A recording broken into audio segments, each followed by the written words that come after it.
Welcome back, family, to the Straight No Chaser podcast. I am your host, Bishop. Now, I'm going to start off with a question today, with today's podcast, right? How many of you have sat on your couch or you've scrolled on your telephone, saw some beautiful video of somebody living in Portugal, Ghana, or Costa Rica, and you thought to yourself, damn, I need to get out of America. But then you looked at your bank account and your bank account said, absolutely not. Absolutely not. See, your bank account laughed at you. Your bank account said, girl, please, sir, don't even think about it. You better take yourself right on down to the Walmart and get that $5 rotisserie chicken, if it's even still $5, and keep it moving, right? That's the reality for many Americans. We want out, but it's not economically feasible. And that's what today's episode is about. I'm going to break it down. Why so many people want to leave, why it feels impossible, and most importantly, how we could collaborate and work together to actually make it happen, because it is possible, even if you don't have a lot of money.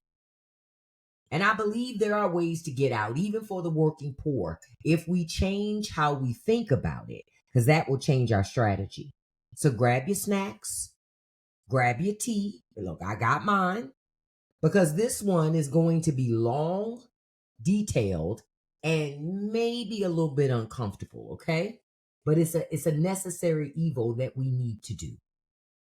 Now let's start with why so many people want to leave. Let's start there. Why so many Americans want out? Ultimately, we know the reason. It's politics. It's the polarization. It's feeling like the ground beneath us is shifting every single day. That's why. Rights are being taken away. Freedoms are being eroded. Leaders are telling you one thing and then doing something else. Ultimately, it's that old saying, it's the economy, stupid. That's a big part of it. The cost of living in America is extremely expensive. Wages are stagnant. Rent is high. Healthcare will bankrupt you if you sneeze too hard. And all we keep hearing is, well, just work harder. That's what they tell us, right? Baby, we are working 3 jobs already. You're working overtime already. You're already robbing Peter to pay Paul. So I always go, don't insult us with that, because the issue is the systems are broken. That's the issue. The systems are broken. Education is a mess. Job prospects are shaky. Retirement is looking like a fantasy. And the people in power, they're not making decisions with us in mind. They never have, and they never will. And let's not forget that mental and emotional toll that living in America can take on you. It's not for the weak. Surviving paycheck to paycheck is exhausting, right? That stuff is exhausting. The constant worrying about bills, constantly fearing an accident or an illness. Because if you can't work, you don't get paid. And if you don't get paid, you can't pay your bills. And if you can't pay your bills, you're going to end up on the street. That type of stuff wears people down. So when people say, if I could leave tomorrow, I would, I get it. I feel it. But here's where most people start to slam into a wall when you start talking about moving to other countries. Because we got to be real and honest about it. Moving is expensive. You understand? Moving is expensive. Moving from one side of America to another in and of itself, that's thousands of dollars. You got movers. You have to make deposits. If you're renting, you might have to pay to break that lease. You got to find new ways to make money. So you got to find a new job. It's hard to move to the next state in America without going broke, let alone move to another country. Now you take that and you multiply that times 10, right? That's what moving abroad really looks like. You got to deal with the flights, the passports, the visas, the legal fees, housing deposits in another country while you're still trying to live in America till you can get to the other country. You got to ship your stuff. You got to enroll your kids in school. You got to get with insurance. You got to deal with health care. And for the average middle class American, right? It's already a stretch. For the working poor, for the folks already living paycheck to paycheck, that's not just a stretch. That's an Olympic level split. Most of us ain't that flexible, right? Let me give you an example. Let's say you want to move to Mexico, right? And I know on the surface it sounds simple. Close by, it's affordable. But even then, you need a temporary residency visa. That means proving income, sometimes $2,000 a month or more. You're going to need flights for yourself and your family. You're going to need first and last month's rent. You're going to need money for food, transportation, and adjusting before you even land a job. So you're talking anywhere between $8,000 and $15,000 or more up front. How is a single mom making $16 an hour supposed to come up with that, right? This is where we're talking about being realistic about our plans and what we can and cannot do. This is why so many people stop dreaming. It feels impossible. It feels impossible. But understand, money is just one part of this, because we also got to talk about family, right? If you have elderly parents who can't just get up and move to Portugal with you, you got kids in school, right? Moving them could mean learning a new language, adjusting certainly to a new culture, maybe even struggling in school while they catch up. It's not just about money. It's about obligations, responsibilities, roots. It's about many things. It's not just one thing. And then there's this emotional side, right? Because leaving the only country you've ever known, the support networks you've built, the culture you understand, that can be scary. It's hard enough moving to a new city where you don't know anybody. Imagine moving to a new country. It can be done, though. I'm saying it to you to say, yeah, it can be daunting in the thought, but it can be done. Now let's flip the script, right? Let's flip the script for a second on this, right? Let's flip the script, because other countries exist, right? And they have things that we dream about. And I know in America, for a lot of us, we don't believe that it's possible that life somewhere else could have better quality than what we have in America. It is possible to have health care that doesn't bankrupt you. There are a lot of other countries that have that. A lot of other countries have universities that only charge a couple thousand a year. That's it, to go to school. The cost of living is lower. They have jobs in industries where Americans are actually in demand. See, y'all got to understand, there are visas out there.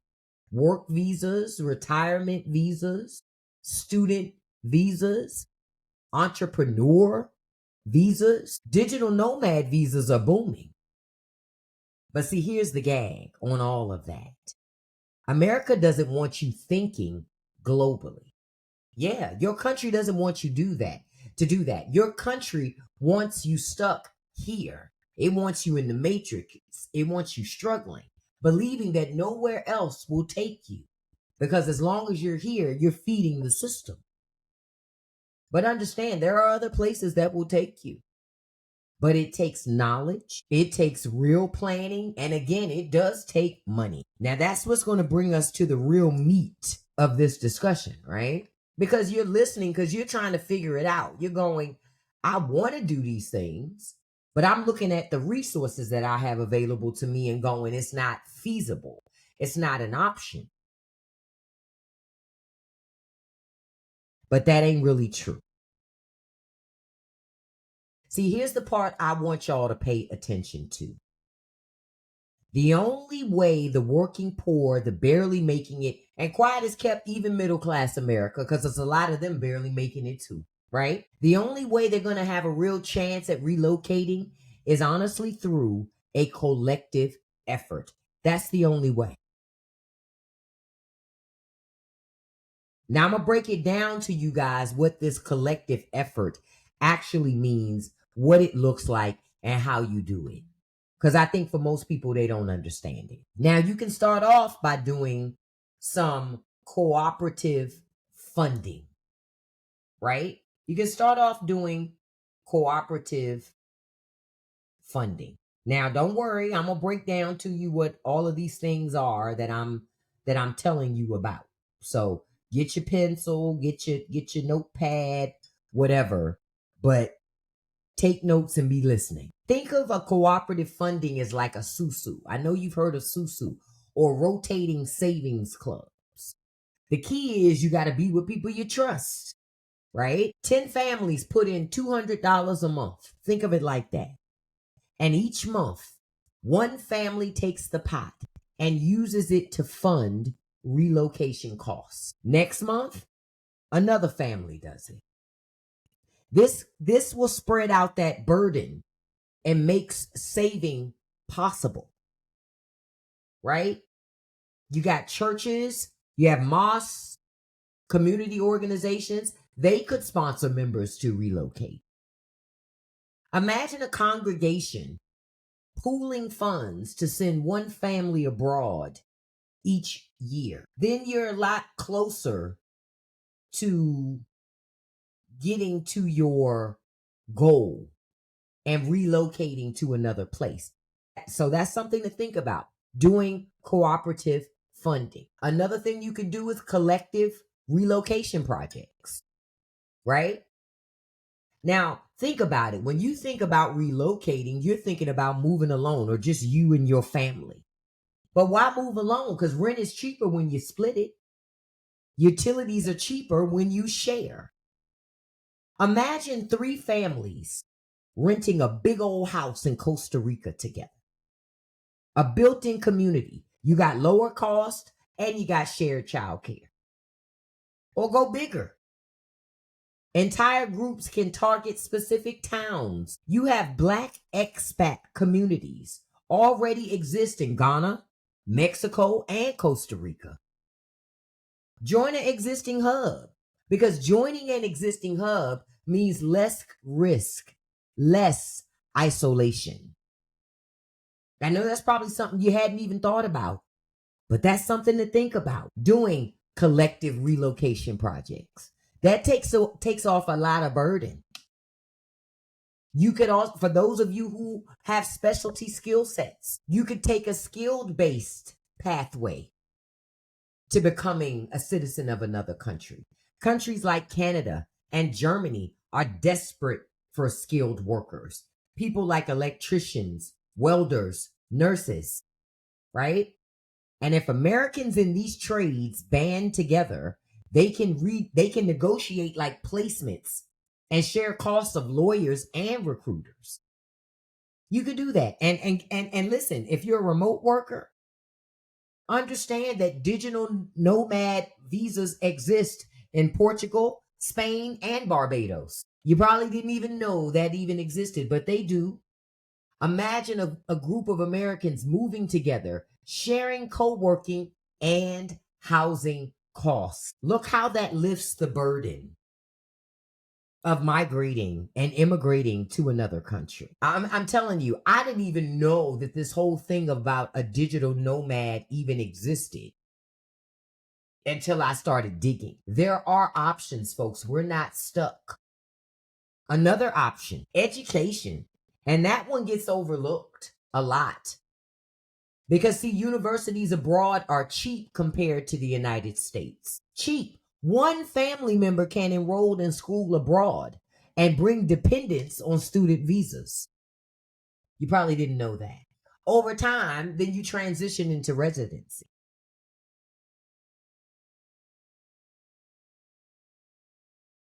Several families can coordinate to send kids to the same schools abroad. You can share your housing and your child care. It doesn't sound as daunting when you do it that way, does it? No. It doesn't. Oh, but it doesn't stop there. There are even more ways. I told you I was going to give you as much information as possible to give you other options and opportunities. So if you were looking to immigrate out of America, just move and immigrate into another country. There are ways to do that when you don't have a lot of money. You just have to be strategic. Another way is entrepreneurship. Yeah, business owners, small businesses. Because a small business abroad equals residency. Groups could pool money and open cafes, tutoring centers, or even daycares.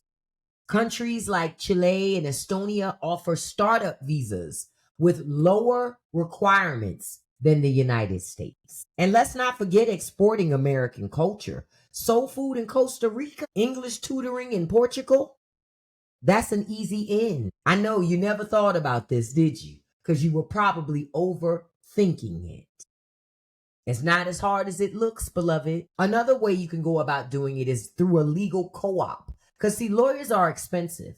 Lawyers cost money, no matter where you are. But one lawyer handling 10 families, that's going to cut the costs dramatically. Immigration co-ops could walk through groups. Could walk groups through the visa process together. And it allows you all to save money because you're all moving as a group together.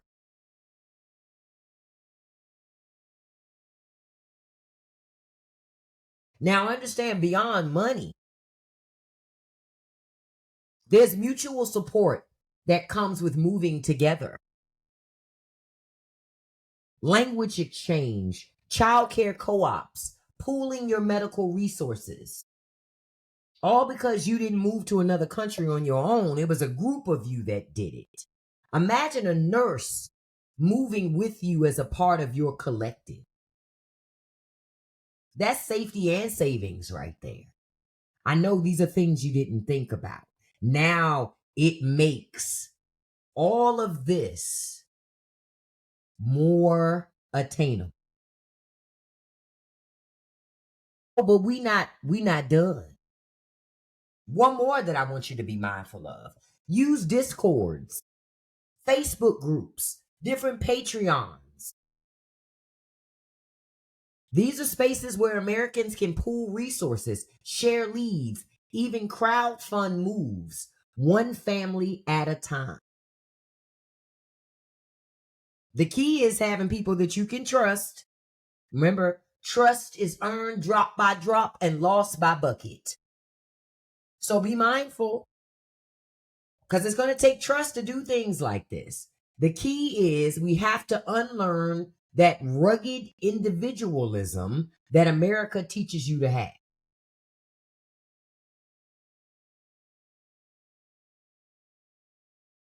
Be an individual. Stand on your own 2 feet. You don't need nobody.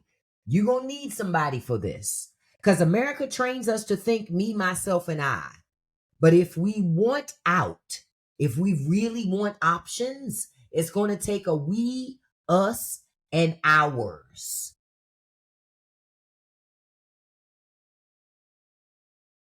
You're not going to get out on just thinking I, me. Not if you don't have the resources to think in that way. It's impossible. Because, see, it's not about escaping alone. It is about building lifeboats together. We got to build them together. Because collaboration, it reduces the costs associated with moving. It reduces the risks. And it makes leaving more realistic for working class Americans. These methods already exist in immigrant communities. Already. Americans, we just have to unlearn the stuff that we have been taught, right? We have been taught you don't work with people. You do it all on your own. And then you run and tell folks about what you did all on your own to show off in their face about how you did it. See? That's what it is to be in America. That's what it is. But you can't take that type of mindset to other countries. That stuff won't work. It won't work. Not that type of mindset. So understand there are ways to do this. There are ways to do it. I was so surprised about some of this stuff, especially about the digital nomad. Listen, I'm not going to sell you a fantasy in any of this, right? Because what I do know is this ain't for everybody. This is not for everybody. Some folks don't have passports, some have criminal records, some are too sick to relocate, some simply don't want to leave everything they know. It's just that simple.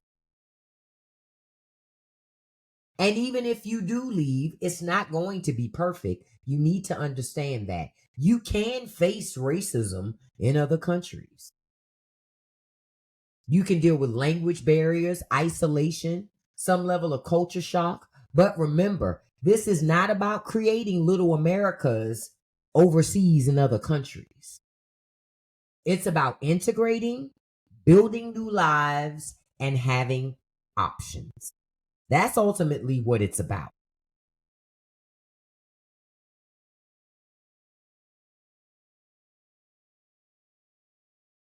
So, what would it take to move this from theory to reality? America is going to need some education, teaching Americans about visa systems. Because what I know is in doing research for this podcast, I had no idea there were all these other types of visas available that will allow us to travel to other countries, check them out, have some type of temporary residency as we're working towards a permanent residency. We Americans also need financial literacy focused on relocation. Now, America doesn't want you to be financially literate on how to leave because it wants you to feel like you're stuck here and you ain't got no way out. But if other people not even a tenth of the resources that you have can get out from where they are, and a lot of people do it on foot, they leave everything behind. What's your excuse? When you have access to information and tools, all you got to do is be strategic. We got to start normalizing resource pooling in America instead of this individual hustle. Even when you hear people talk about moving to another country, all of that's focused on the I, the me, what I can do as an individual. It's very rare that it's focused on how we can do it as together as a collective. Very rare. Like I've spoken to some friends, different friends that are talking about moving, and we all been talking about moving different places. But now I'm going to start having this different discussion with friends. Like, hey, if this is what we're looking at, why don't we start a community? Why don't we do this as a collective? It would be easier on everybody. So nobody has to spend a whole lot of money to get to a place.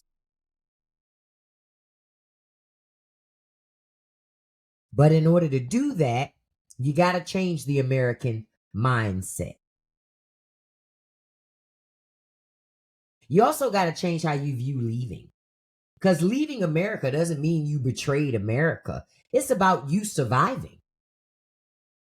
If you can barely survive in America, why would you stick around in a place that you're just hanging on by a string? Because if the American dream is dead, we have to dream new dreams, right? And maybe those dreams live somewhere else, and that's okay. That is perfectly reasonable. Family, I'm going to leave you with this question. If you could leave tomorrow, where would you go? Where would you go? And then what's stopping you right now? Real talk. Drop your thoughts. Share your stories. What is stopping you right now? Because I promise you, you're not the only one thinking this way. You're not. And maybe, just maybe, if we start thinking about it together, dreaming together, pooling resources together, leaving won't feel so impossible at all. It's impossible because the method or the way that we're going about doing it isn't really realistic. It's not realistic. And it becomes a feeling so daunting that we give up. That's what America wants you to do. That's what the powers that be that want you to stay caught up in the matrix wants you to do. But you have choices. It's time for you to exercise those choices. Thank you for rocking with me in today's episode. And I hope that you let me know. Give me some feedback. Share this episode with somebody that you know that has been thinking about wanting to leave America but ain't sure how to do it. This provides all these other ideas and pathways that people had never thought about.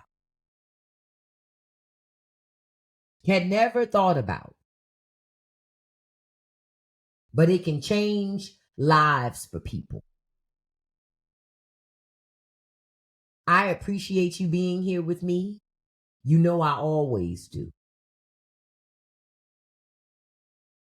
And I'd never want you to forget, no matter what's happening, you have choices. You just sometimes got to be more strategic at how you move with those choices. You got me?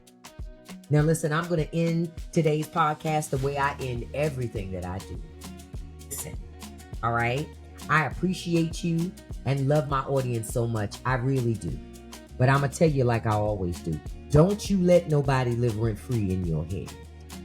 Don't you feed any trolls, right? And you can accomplish anything you put your mind to as long as you stay consistent. Peace, everybody. And let me know where you moving to. I might see you around sometime. Peace.